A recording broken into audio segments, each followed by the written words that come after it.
Hello guys, this is Rupali Goyal and thank you so much for your response on my previous video. So आज हम बात करेंगे मेरे EOR results, basically जो revaluation होती है आइल्स की उसके बारे में। एंड मैंने 12th ऑफ अगस्त 2021 को एग्ज़ाम दिया था और here is my results. That was this. Uh, mhm. As you can see that it's 7.5 in listening, 7 in reading, 5.5 in writing, 6.5 in speaking. Overall 6.5.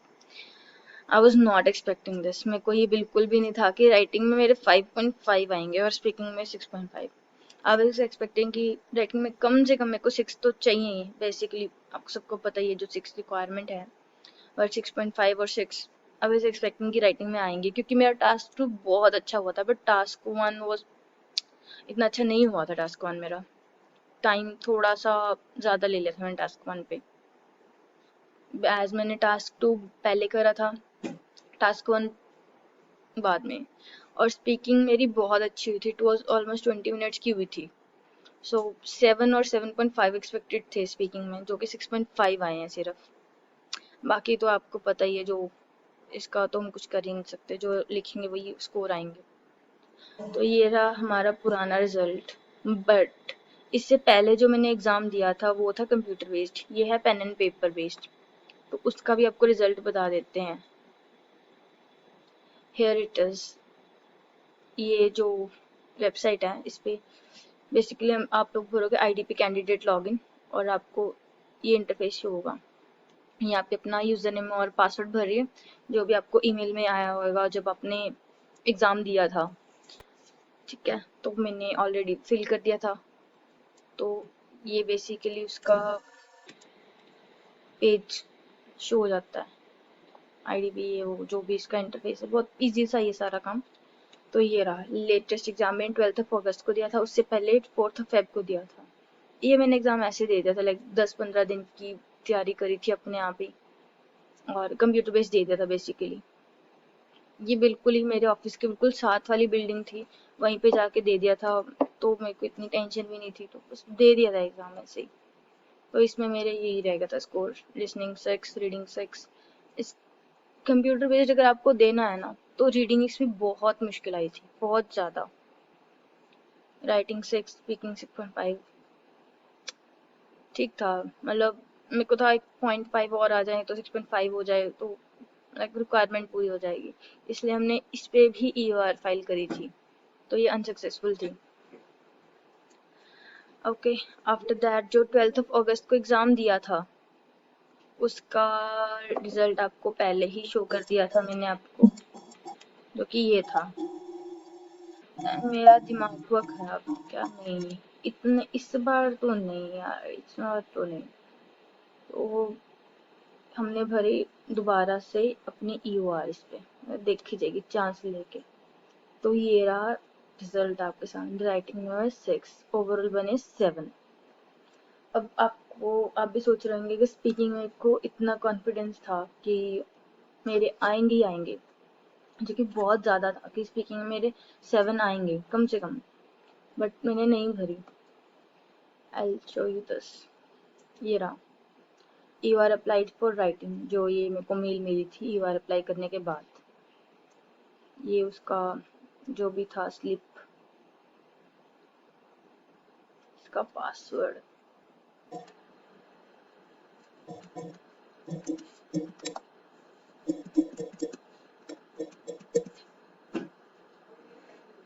जो भी आपको ये मेल मिलती है उसका पासवर्ड होता है आपके नेम के 4 लेटर्स सारे स्मॉल में, और आपकी बर्थ डेट, जैसे मेरी 6 जुलाई थी, 06071999। तो ये किसी भी आपको अटैचमेंट में फाइल में आपको ऐसी कोई लॉग्ड ईमेल आती है, कोई ना कोई पीडीएफ आता है, तो उसका पासवर्ड 90% ऑफ द टाइम यही होता है। तो ये रही, आई शो यू माई फीस। मेरे 11,025 लगे थे ईओआर फाइल करने में। Okay, here it is. So therefore हमने सिर्फ राइटिंग ही भरी। बट मैं सोच रहा था कि स्पीकिंग की भी साथ में भरी जाए, बट फिर जैसे जैसे हमने सोचा और दिमाग लगाया कि अगर हम सिर्फ राइटिंग की भरते हैं तो चांसेस हैं, 99% चांसेस है कि वो बढ़ के ही आएगा। अगर स्पीकिंग के साथ में भरते तो हम लोग ऐसे सोच रहे थे कि स्पीकिंग में अगर उन्होंने बाई चांस 6.5 से 7 7.5 कर दिया और राइटिंग में ना करे, 0.5 चाहिए था जो, तो हमारी रिक्वायरमेंट तो वापस से वही घूम फिर के हम एक खराब ही हो जाएगा काम। स्पीकिंग में हमारी रिक्वायरमेंट पूरी थी तो हमने चांस ही नहीं लिया, सिर्फ राइटिंग की भरी कि 0.5 इंक्रीज हो जाए, हमारा काम बन जाएगा। Okay, so the thing is, जो मैं आपको बताने की ट्राई करूँगी, आप लोग भरे, EOR फाइल करो, बट जब आप 100% कॉन्फिडेंस हो, हाँ मेरा एग्जाम ऐसा ऐसा हुआ था और मेरे को भर देनी चाहिए, हाँ मैं इतना तो डिजर्व कम से कम करता हूँ या करती हूँ, इतना तो मेरे को भी 5.5 आ गया आपके राइटिंग में, बाकी का रिजल्ट अच्छा है आपका, तो मेरी तरफ से डैम श्योर आपको गारंटी है कि आपके 0.5 तो इंक्रीज होकर आएंगे ही आएंगे राइटिंग या स्पीकिंग में। तो द थिंग इज, अगर आपकी लिसनिंग या रीडिंग में 0.5 कम है, 5.5 है, तो आप पैसे वेस्ट कर रहे हो अपनी EOR फाइल करके, कोई फायदा ही नहीं है, क्योंकि वो सारा कंप्यूटर बेस्ड चेकिंग है, उसका फायदा ही नहीं है आपको कोई फाइल करने का।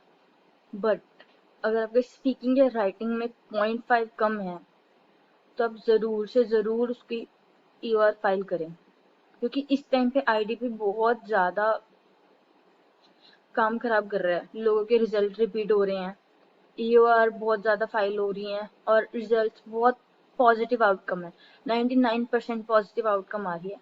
तो मेरी सजेशन यही है कि आप EOR फाइल करें, बहुत ज़्यादा रिजल्ट अच्छे आ रहे हैं EOR के। तो बेसिकली यही था गाइस कि आप लोग को अवेयर करा जाए कि IDP में कुछ गड़बड़ चल रही है, क्योंकि ब्रिटिश काउंसिल बंद हो चुकी है एंड IDP जो भी अपना न्यू स्टाफ है उसके साथ में जो भी काम कर रहा है वो कुछ ना कुछ गड़बड़ चल रही है, डेफिनेटली चल रही है, क्योंकि मेरा खुद का पर्सनल एक्सपीरियंस रहा है इसमें, और मेरे जो को स्टूडेंट्स थे, जो मेरे साथ में स्टूडेंट्स पढ़ रहे थे, उनका भी यही एक्सपीरियंस रहा है। तो बेसिकली ओवरऑल मेरा तो यही आपको सजेशन रहेगा, अगर आपके राइटिंग या स्पीकिंग में 0.5 कम है तो आप दोबारा EOR फाइल करें। So basically guys, thank you so much, ये थी आज की वीडियो, मिलेंगे अगली वीडियो में, थैंक यू।